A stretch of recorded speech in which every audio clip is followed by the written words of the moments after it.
स्मृत कुंडली का संकीर्ण लागू है कदे मैंने हाथ दो नहीं मेरा जोर तो लगा काम ओम पवित्रो सर्वावस्थान भगवा या स्मृत कुंडली का शाम सर्वाभ्याम तस्जे मुझसे लगाओ बैठो ये मांग रहा है ओम पवित्रो सर्वावस्थान भगवा या स्मृत कुंडली का शाम सर्वाभ्याम तस्जे मुझसे लगाओ दूसरी बैटिंग है बस और डालो एक ओम पवित्रो सर्वावस्थान भगवा या स्मृत कुंडली का शाम सर्वाभ्याम तस्जे हाथ जोड़ो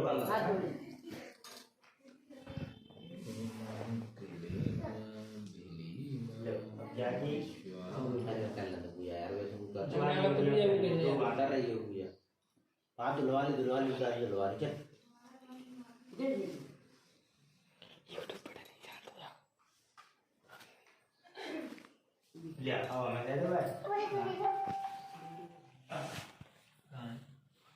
ले अब तुम आते हो मम्मी हाथ करो ऐसे पापा जी ओम मंगलम भगवान विष्णु मंगलम गरुड़ध्वजा मंगलम पुंडरीकाक्षां मंगलाय मुंह से लगाओ ऐसे ही आओ ओम नमो ब्रह्मण्य देवाय गौ ब्रह्मण्यताय चे जगत्ताय कृष्णाय गोविंदाय नमो नमः मुंह से लगाओ मुंह से आओ अब हाथ धो लियो ठीक है ओम पवित्रो सर्वावस्थांगतो या स्मृत पुंडरीकाक्षां सर्वाभ्यां तस्जी हाथ धो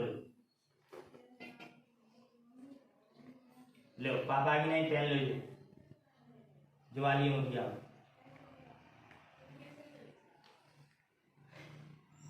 आपकी आपकी उलाद में आके कहाँ सुपारी तू तो एक के सिक्का बंद है 100 के पौधे बंद हो आगे मदद क्या मैं एक मदद गए वो पटन करना है जिगड़े जी रोस्ट है जल्दी सो कर भाई तो भाई नासी नहीं मांगे नासी नहीं मैं बताए तो ना ने काय मोड़ी मार दी जिगड़े जी रोस्ट है सो कर अब भाई नाच नहीं बना रावण अंदर ही आया बेटा ऐसे नियो नातनी ना मानत भगवान नाच नहीं बांधे थे मोड़ी बांधे उज्जवल में क्या है वो मेरे वाला को दिया थी आप बने गए आप दोनों कथा और ये दोनों उठेंगे ठीक है यहाँ कुरान आज ही कुरान कर आज ही कोई बंद जाए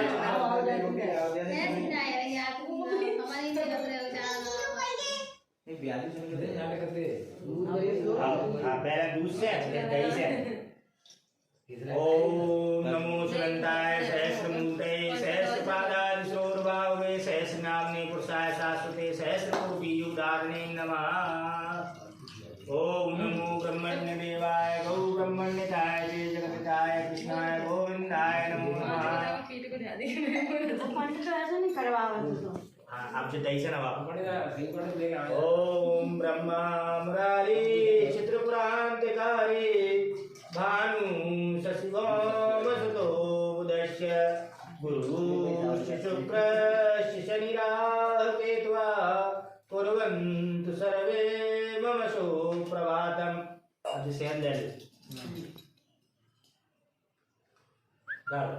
लो पूरा नहीं मैं बना ओम नमो ब्रह्मण्य देवाय गौ ब्रह्मण्यताय चे जगत्ताय कृष्णाय गोविंदाय नमो नमः हाँ डाल दो अबे थोड़े वर्ष लगनी होने पूरी नहीं डालना पूरी से करो चिन्ह में ज्यादा मिनट हो जाएगा ओम नमो ब्रह्मण्य देवाय गौ ब्रह्मण्यताय चे जगत्ताय कृष्णाय गोविंदाय नमो नमः बस करो बस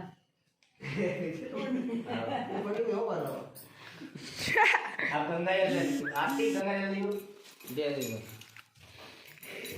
पढ़ दो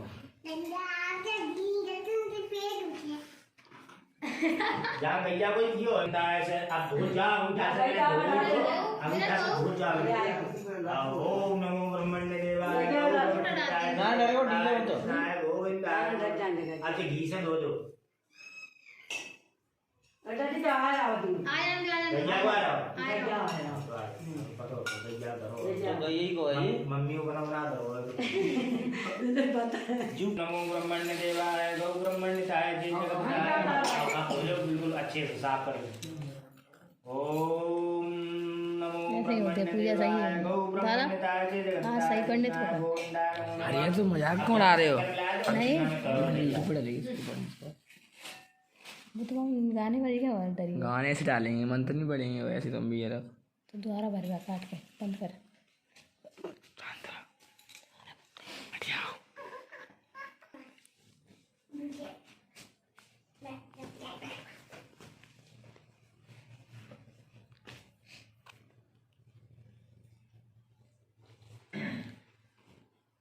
पापा सूजन सूजन को आओ हल्दी को रूरी को चावल को पापा लगाएंगे, तुम आड़ी पकड़ेगा बस, ठीक है?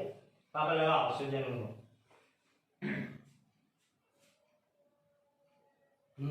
आओ पहले रोटी को लगाओ। आओ पहले रूरी को लगाओ, फिर हल्दी से, फिर चावल।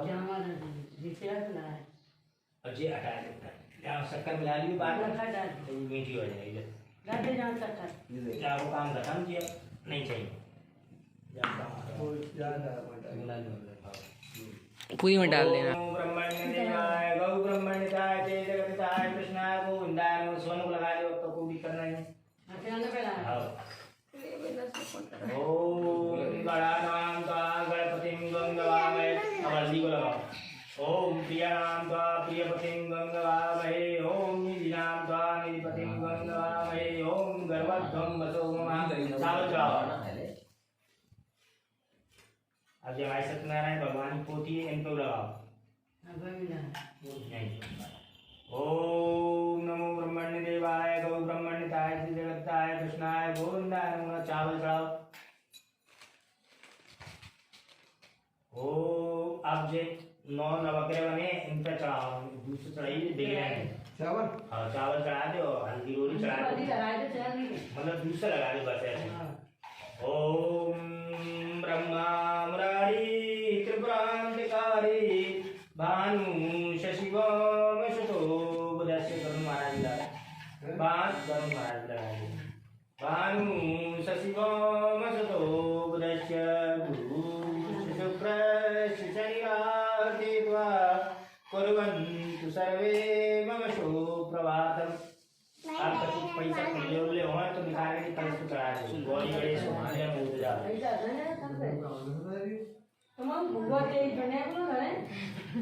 तो ये वहीं पे आ रहे हैं, घूमते रहेंगे। अब तो एक ही में आया, एक ही जाएंगे। हाय वहीं पे रहेंगे।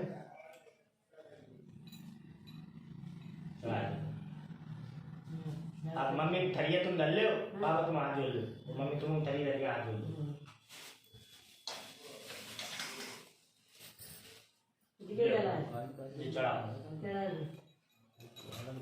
ओम शुक्लांबरधरम देवम शशिवर्णम चतुर्भुजं प्रसन्नवदनं ध्यायेत् सर्वविघ्नोपशान्तये। जे फूल चढ़ा दी और गौरी के फूल चढ़ा दी।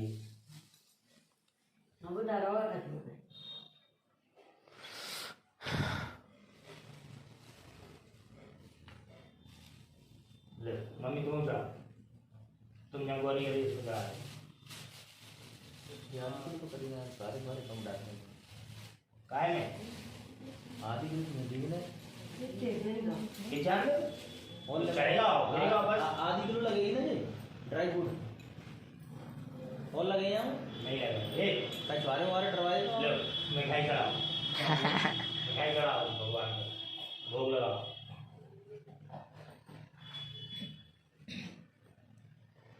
ओम ब्रह्मा मुरारी त्रिपुरांतकारी। हाँ ऐसे मम्मी सही सच्चा गुरु शुक्र शनिराते त्वा कुर्वन्तु सर्वे मम सुप्रभातम्। बस ऐसे ये तो पीस धरते उठाएगा।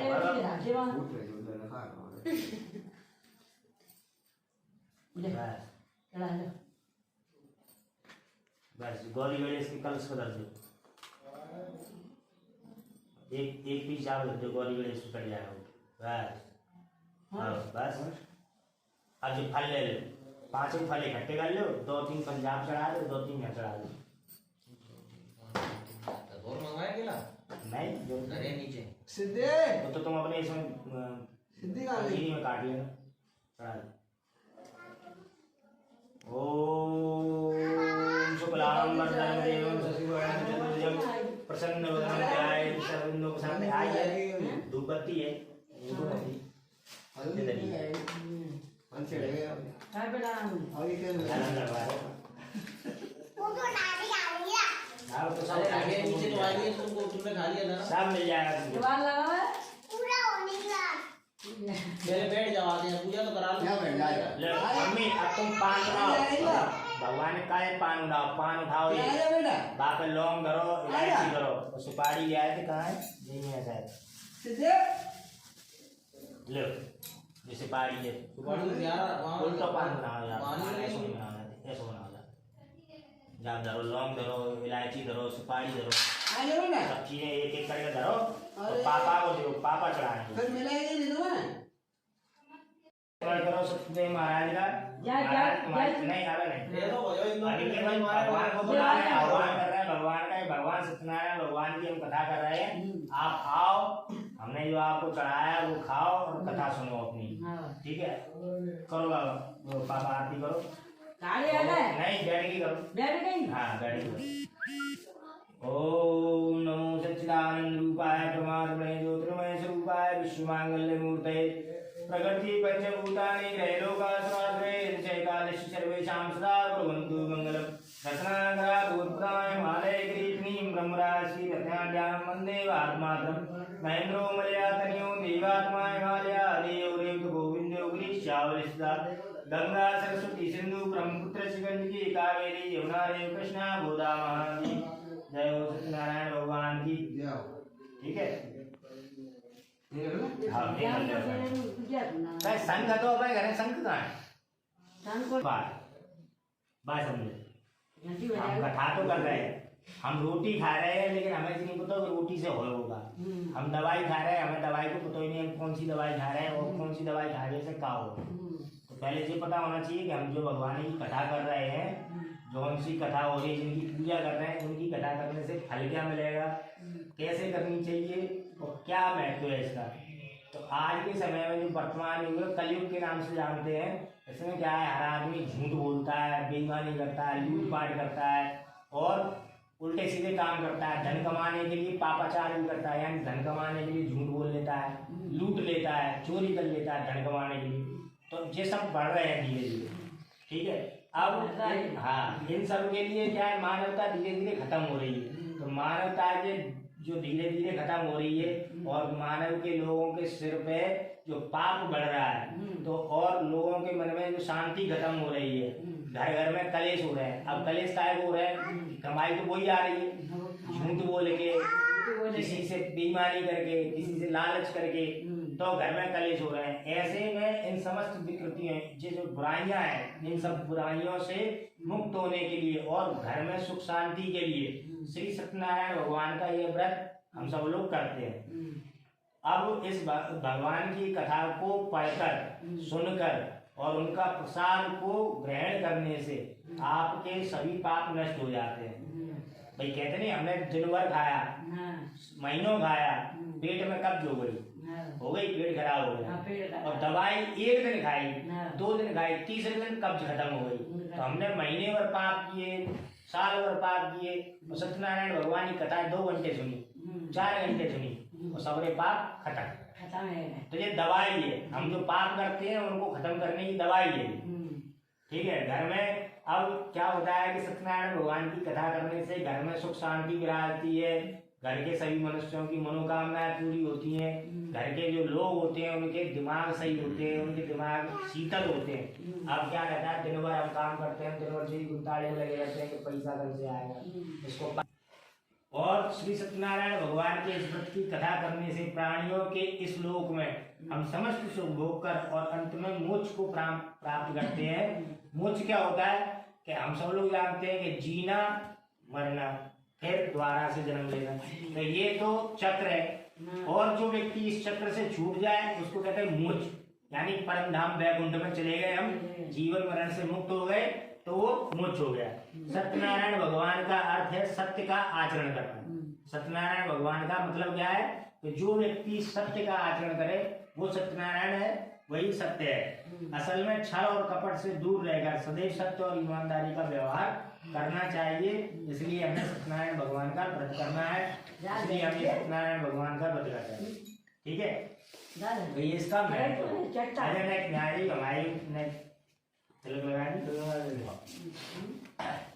लगा दे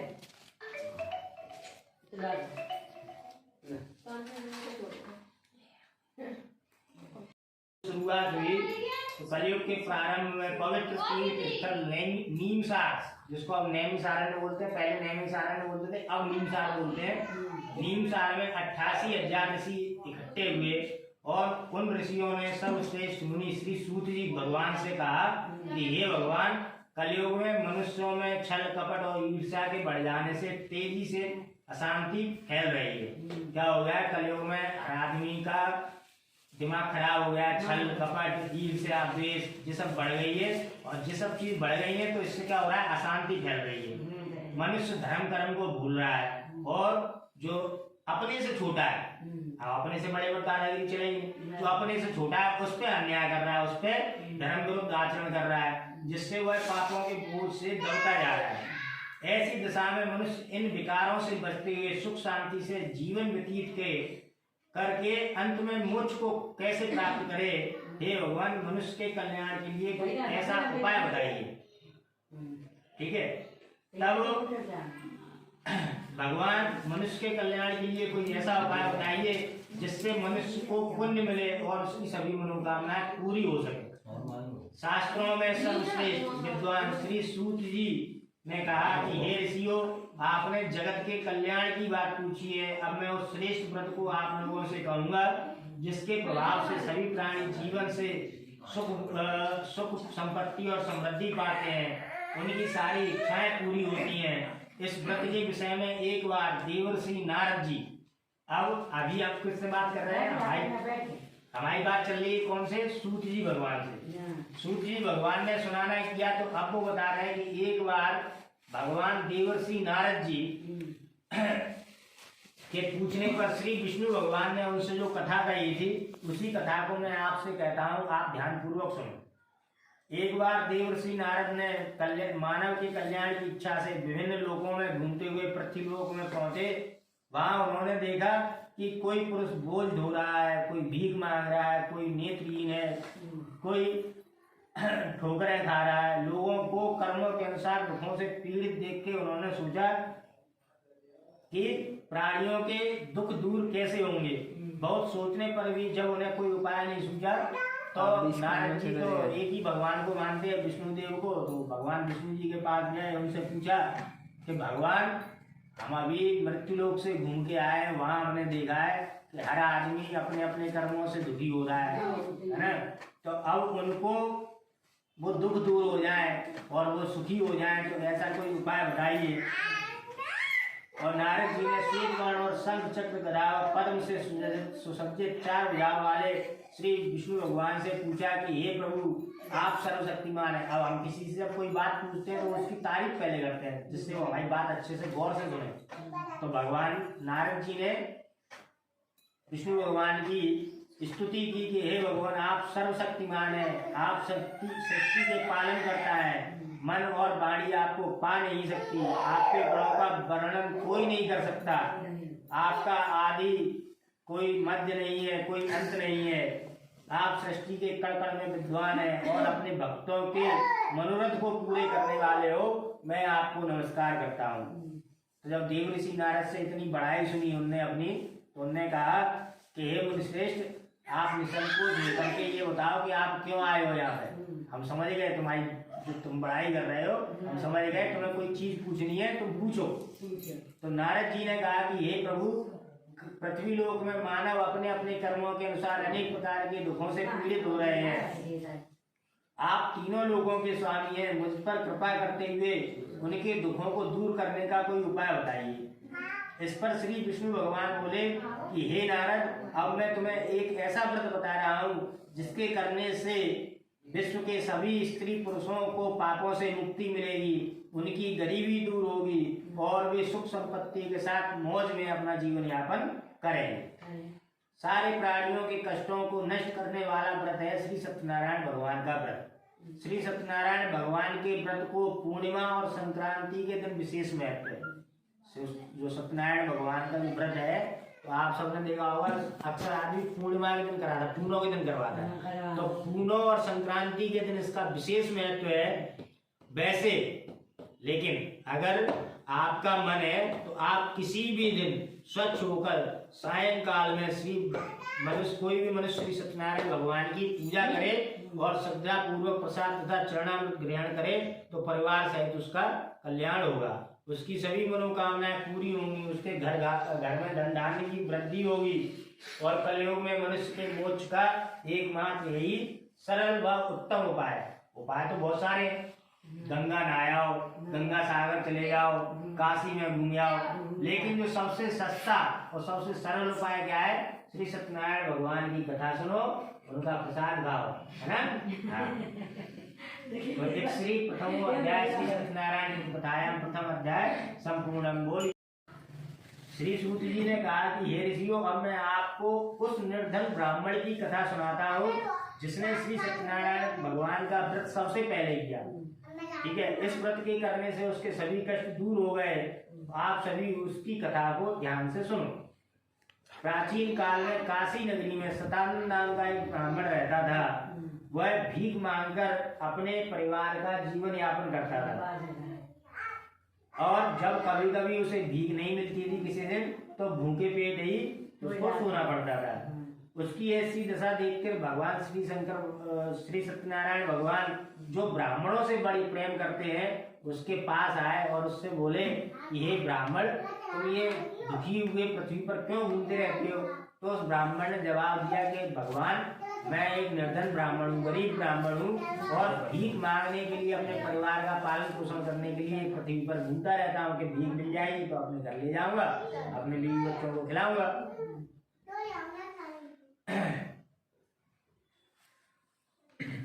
ब्राह्मण बोला कि हे भगवान, अगर आप मेरी गरीबी दूर करने का कोई उपाय जानते हो तो आप मुझे बतला दो, मैं आपके बताए अनुसार उस उपाय को करूंगा और देखते हैं फिर क्या होगा। तो भगवान ने जो आए थे रूप धर के ब्राह्मण का, उन्होंने कहा कि तुम एक काम करो, श्री सत्यनारायण भगवान का उत्तम व्रत करो, पूजन करो, प्रसाद खाओ, तुम्हारे सब कष्ट दूर हो जाए। तब ब्राह्मण ने कही महाराज हमें तो पता ही नहीं है कि व्रत कैसे होता है, कैसी पूजा है, क्या विधान है उसका, वो सब बताओ। तो श्री सत्यनारायण भगवान ने उनको सब पूजा पाठ का पूरा व्रत विधान बताया और उस ब्राह्मण ने ऐसा सोचा कि कल भीख मांगने से मुझे जो भी धन प्राप्त होगा मैं उससे श्री सत्यनारायण भगवान का उत्तम व्रत और पूजन करूंगा। अब क्या हुआ कि अगले दिन जब वो भीख मांगने के लिए गया, भिक्षा मांगने के लिए गया, तो उसको भिक्षा में बहुत सारा पैसा मिल गया। क्या होता है, हम घर से निकलते हैं कोई चीज मांगने के लिए, मांगने की कोई गारंटी नहीं कि आपको क्या मिलेगा। नौकरी करने जा रहे हो, पक्का है कि आपको तनख्वाह मिलेगी। किसी के यहाँ रोजगार वो करने जा रहे हो, बेलदारी करने जा रहे हो, पक्का है कि शाम को 350 500 जो भी मिलेगी वो फिक्स है। भीख मांगने का कोई फिक्स नहीं है कितने पैसे मिलेंगे, है ना। तो अब वो भीख मांगने के लिए गया तो उसको जो रोज पैसे मिलते थे उससे 2 गुने 3 गुने पैसे मिले, तो बड़ा खुश हुआ। घर आया, उसने अपनी पत्नी को, बच्चों को बताया कि आज मैं ऐसे ऐसे सोच के गया था, अब सत्यनारायण भगवान का व्रत और पूजन करूंगा, तो सब लोग तैयार होकर नहा धो के आ जाओ, बढ़िया अपन पूजा पाठ करें। तो उसने अपने परिवार को बिठाला, अपने दोस्तों को, रिश्तेदार जो भी थे उन सबके यहाँ बुलौआ पहुंचाया कि आ जाओ सब लोग, हम लोग कथा कर रहे हैं। श्री सत्यनारायण भगवान का बढ़िया उसने पूजा किया और कथा करी। तो उस कथा के प्रभाव से उसकी कुछ ही दिनों में सबरी गरीबी दूर हो गई। अब तो क्या हुआ, जब गरीबी दूर होती है, जब हमें किसी दवाई से आराम मिलता है तो हम उस दवाई को अपने घर में ला के रख लेते हैं कि जब भी हम बीमार पड़ेंगे तो हम वो दवाई खाएंगे। तो जब उसको उस कथा से आराम पड़ा, उसकी गरीबी दूर हुई, तो उसने क्या कहा कि भगवान हम तो हर पूर्णिमा को आपकी कथा और व्रत करेंगे। अब तो श्रेष्ठ मुनियों, अब उस सत्यनारायण भगवान की व्रत और पूजा करने से वह निर्धन ब्राह्मण के सभी कष्ट धीरे धीरे दूर हो गए। उस ब्राह्मण से श्री सत्यनारायण भगवान की व्रत कथा सुनकर अन्य व्यक्ति भी व्रत और पूजन करने लगे। अब मैं उन व्यक्तियों की भी कथा आपको सुनाता हूँ जिनके कष्ट यह व्रत करने से दूर हुए, धन संपदा से संपन्न।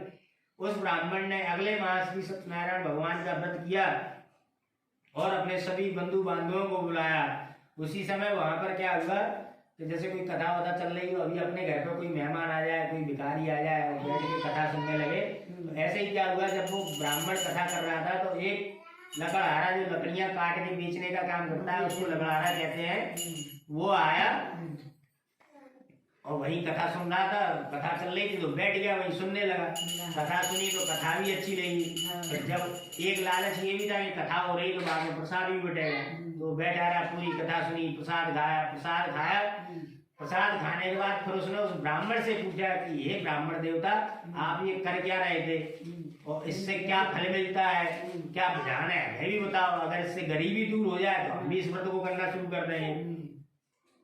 तब उस ब्राह्मण ने श्री सत्यनारायण भगवान के व्रत का पूरा फल विधान जो भी होता है वो सब उस लकड़हारे को बताया। और उस लकड़हारे ने सोचा कि कल गांव में लकड़ियां बेचने से जो भी धन मुझे प्राप्त होगा उससे मैं उस सत्यनारायण भगवान के व्रत को करूंगा। तो ऐसा सोच के वो अगले दिन ऐसे नगर में गया जहाँ अमीर लोग रहते थे, ऐसे नगर को चला गया। वहां उसे उन लकड़ियों के दाम पहले दिनों से चौगुने मिले। बड़ा प्रसन्न हुआ और भगवान के व्रत की समस्त सामग्रियों को लेकर, भगवान के व्रत में जो भी सामग्रियां जो अपने यहाँ लाइए सारी चीजें इकट्ठी करके और भगवान घर पे लौट के आया। वहां उसने श्री सत्यनारायण भगवान का पूजन किया। श्री सत्यनारायण भगवान की पूजा करने से, व्रत कथा सुनने के बाद प्रसाद बांटकर उसने स्वयं भी प्रसाद खाया। इससे लकड़हारे के घर में धन धान्य की वर्षा होने लगी। श्री सत्यनारायण भगवान की पूजा करते हुए लकड़हारा आनंद पूर्वक जीवन बिताकर और अंत में वैकुंठ धाम को चला गया। श्री सत्यनारायण द्वितीय अध्याय संपूर्ण। बोलिए वृंदावन बिहारी हे श्री सखियों, अब मैं आगे की कथा कहता हूँ कि प्राचीन काल में कनकपुर में उल्कामुख नाम का एक बुद्धिमान राजा था। वह राजा सत्यवादी और जितेंद्रिय था। वह प्रतिदिन मंदिर जाकर श्री सत्यनारायण भगवान की पूजा करता, निर्धनों को अन्न वस्त्र आदि देकर उनके कष्ट दूर करता था। उसकी पत्नी सुभद्रा बहुत ही सुशीला और सती साध्वी थी। वे दोनों हर माह श्री सत्यनारायण भगवान का व्रत करते थे। एक बार वे दोनों बहुत से अन्य लोगों के साथ भद्रशिला नदी के किनारे श्री सत्यनारायण भगवान की पूजा कर रहे थे। तभी वहां पर एक बड़ी सी नौका लेकर, नाव लेके एक व्यापारी आया जो बहुत सारा धन कमाकर अपने नगर को लौट रहा था। नौका से उतरकर वह व्यापारी राजा के पास गया। राजा को पूजा करते देखकर उसने पूछा कि हे राजन, आप किसकी पूजा कर रहे हैं? इस पूजा से क्या फल मिलता है?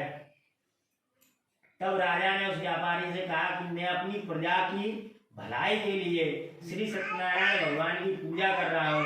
इस पूजन और व्रत के प्रभाव से मेरे राज्य की सारी प्रजा रहती है। यह कथन सुनकर व्यापारी ने कहा कि हे राजन, मैं भी श्री सत्यनारायण भगवान का व्रत करना चाहता हूँ, कृपया मुझे इसकी विधि बतलाइए। राजा ने व्यापारी को पूरी विधि बतलाई। फिर राजा ने व्रत कथा सुनकर अन्य लोगों के साथ व्यापारी को प्रसाद दिया और स्वयं भी प्रसाद ग्रहण किया। वह व्यापारी फिर अपने नगर को चला गया। व्यापारी ने घर पहुंचकर अपनी पत्नी लीलावती से कहा कि हमारे कोई संतान नहीं है, अगर श्री सत्यनारायण भगवान की अनुकंपा से हमारे यहाँ संतान होती है तो मैं उस व्रत को करूंगा। व्यापारी के ऐसा निश्चय करने के बाद कुछ समय उसकी पत्नी लीलावती गर्भवती हो गई और 10वें महीने में उसके एक सुंदर लड़की का जन्म हुआ। व्यापारी ने अपनी पुत्री के जन्म पर बहुत खुशियां मनाई, लेकिन उस व्रत को करना भूल गया।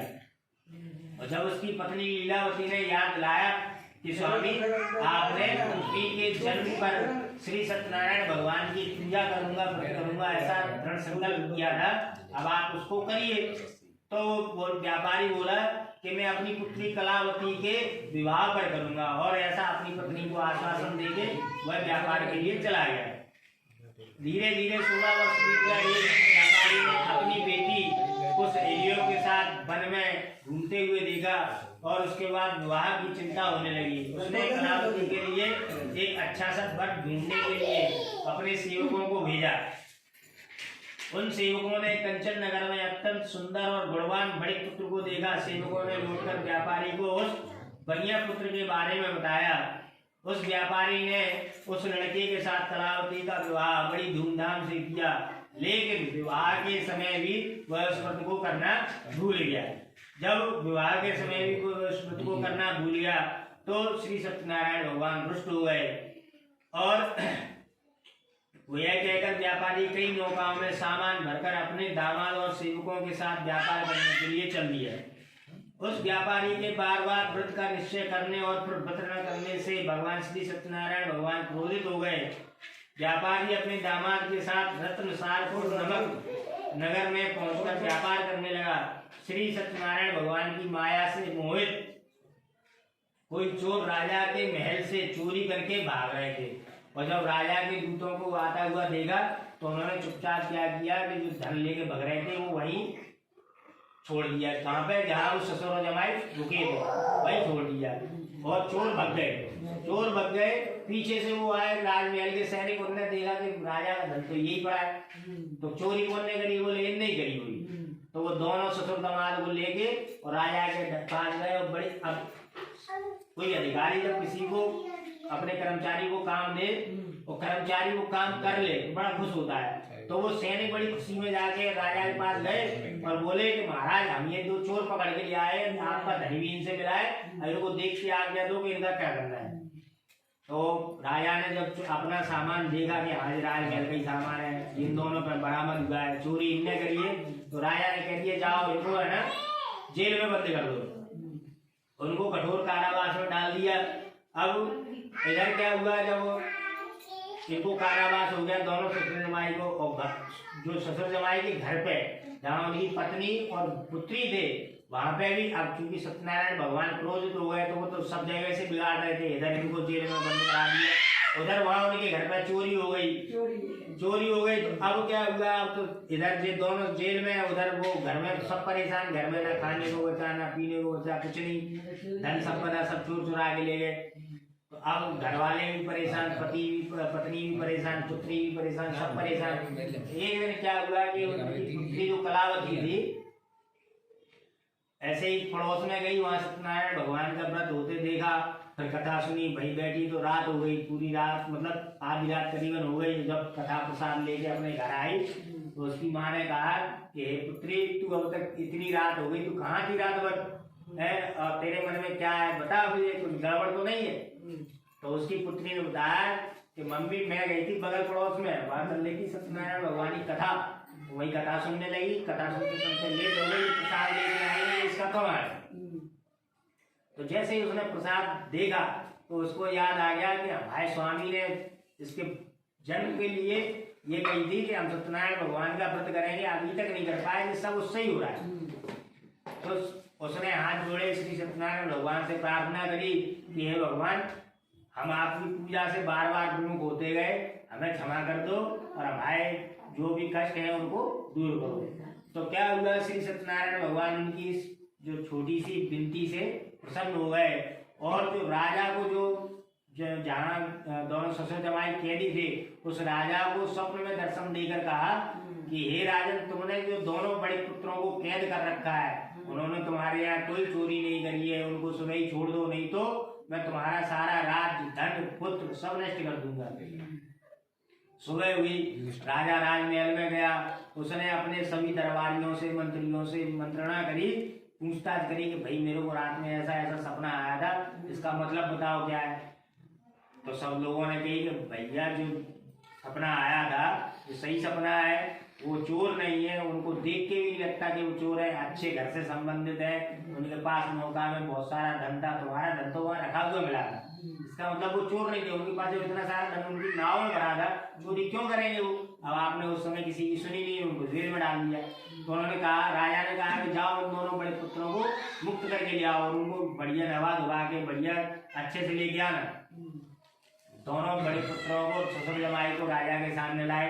राजा ने हाथ जोड़ के कहा कि हे बड़े पुत्रों, भगवान की माया से तुमको ये दारुण दुख प्राप्त हुआ, ये दुख तुमको जो भगवान की माया से मिला है, इसमें मेरा कोई दोष नहीं है, लेकिन अब तुम फ्री हो, अब तुम अपने घर को जा सकते हो। तो अब उनको जब छोड़ दिया, इतना कह के जब वो लौटे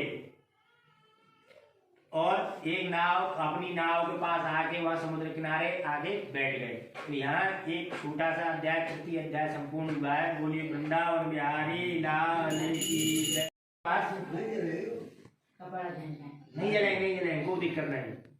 तब श्री सूत जी बोले कि व्यापारी ने अपने दामाद के साथ शुभ मुहूर्त में नौकाओं से प्रस्थान करना शुरू किया। लंबी यात्रा के बाद नगर के तट पर नौकाओं को रोका। दोनों भोजन करके विश्राम करने लगे। तभी वहां क्या हुआ कि श्री सत्यनारायण भगवान ने कही जाओ इनकी एक परीक्षा और ले ले। तो श्री सत्यनारायण भगवान एक दंडी का वेश धर के और उनके पास गए और बनिया से जो ससुर था उससे पूछा कि ये बड़े पुत्र तुम्हारी नाव में क्या है। बनिया पैसे का बड़ा लालची, कितना भी हो जाए उसके पास कमी रहेगी। उसने कही कि दंडी भगवान आए कोई पैसा रुपया नहीं मांग रहे। तुम्हारे झूठी कहते महाराज जाओ तो बेल पत्ते भरे। अब दंडी भगवान ने जब ऐसा सुना तो उनको भी गुस्सा आ गया। उन्होंने कही अरे अभी भी झूठ बोल रहा है, सच बोल रहा है इसने अभी भी नहीं सुना। दंडी भगवान ने कही जाओ तुम्हारी बात सही हो जाए। और ऐसा कह के वहां से नए दूर गए, समुद्र किनारे जाके बैठे। अब जब व्यापारी और उसके जमाता ने नहाया धोया पूजा पाठ करी और नाव पे आके देखा तो नाव तो ऊंची उठ गई। भाई धन था तो नाव थोड़ी पानी में दबी थी। अब बेल पत्ते रह गए तो नाव पूरी ऊपर उतर आ गई। उनने कही तो नाव इतनी ऊंची कैसे हो गई, जाना तो भारी वजन था। पास में जाके देखा तो उसमें बेल पत्ते भरे थे।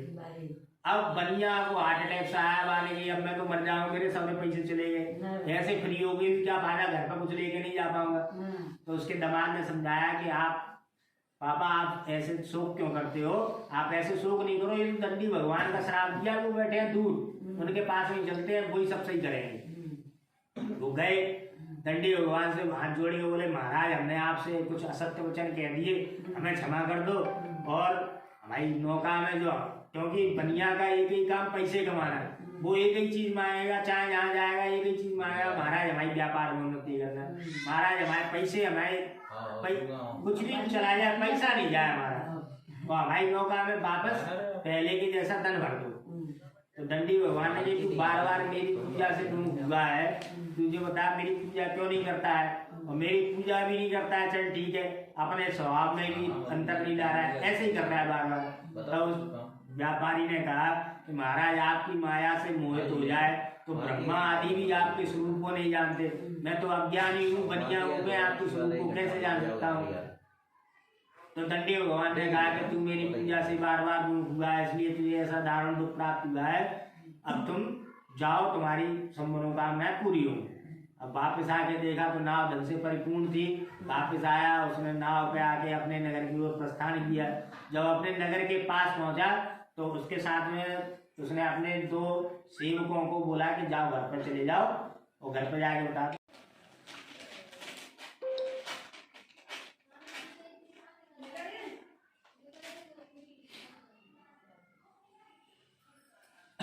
जो फिर व्यापारी अपने नगर की ओर चल दिया। उसने नगर में पहुंचकर व्यापारी ने अपने सेवक को घर पहुंचा, और सेवक ने घर जाकर के कहा कि साधु अपने जमाता सहित इस नगर के समीप आ गए हैं। तो जब उसकी पत्नी ने और पुत्री ने ये समाचार सुना तो दोनों बड़े खुशी हुए।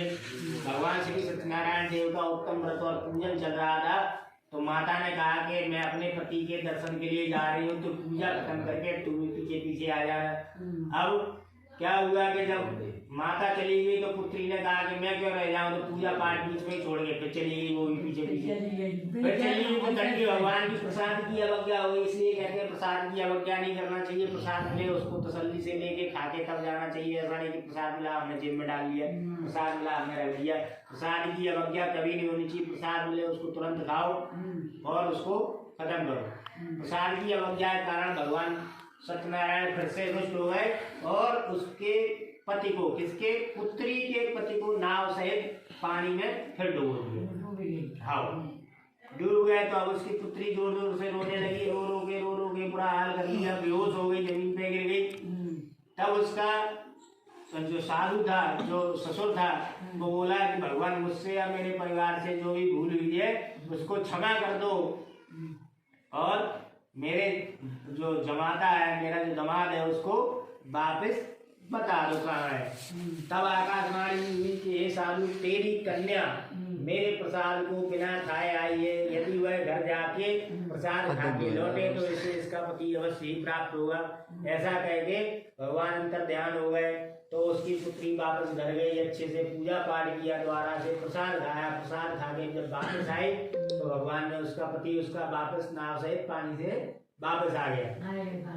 हाँ, इस तरह से व्यापारी का दामाद भी सुरक्षित नदी से बाहर निकल आया। घर लौटकर व्यापारी ने अपने परिवार और बंधु बांधवों से श्री सत्यनारायण भगवान की पूजा करी। सबको प्रसाद बांटकर स्वयं भी खाया। भगवान का विधिपूर्वक पूजन करने से उस व्यापारी का घर धन धान्य से संपन्न हुआ। उसकी सारी मनोकामनाएं पूरी हुई और वह सुख पूर्वक जीवन यापन करता हुआ अंत में वैकुंठ धाम को चला गया। श्री सत्यनारायण को बताया चतुर्थ अध्याय संपूर्ण। बोलिए वृंदावन बिहारी लाल की। श्री सूत जी बोले कि हे ऋषियों, मैं एक और कथा कहता हूँ। कौशलपुर नाम के एक राज्य में तुंग नाम का राजा राज्य करता था। उसकी प्रजा बहुत ही सुखपूर्वक रहती थी। लेकिन एक बार क्या हुआ, वह राजा जंगल में शिकार करने के लिए गया और वहाँ उसने श्री सत्यनारायण भगवान का उत्तम व्रत और पूजन होते हुए देखा। वहाँ उसने ना ही भगवान को नमस्कार किया और ना ही कथा सुनी। और जब ग्वालों ने अपना प्रसाद राजा के सामने रखा तो वह उस प्रसाद को त्याग कर अपनी सुंदर नगरी को चला गया। मेरी तो बहुत बड़ी नगरी है और मैं तो चला। और जब वो अपने नगर में वापस लौटा तो वहाँ देखा कि उसका सारा धन, राज, पुत्र सब मरे गए, सब खत्म हो गए, सब नष्ट हो गए। तब उसने कहा कि ये तो जरूर सत्यनारायण भगवान ने किया है। वह लौट के वापस ग्वालों के समीप आया जंगल में। वहाँ उसने द्वारा से पूजा करी, पाठ किया, प्रसाद किया, प्रसाद खाया और वापस नगर को आया तो वहाँ उसने देखा कि पहले जैसा था सब कुछ वैसा ही हो गया।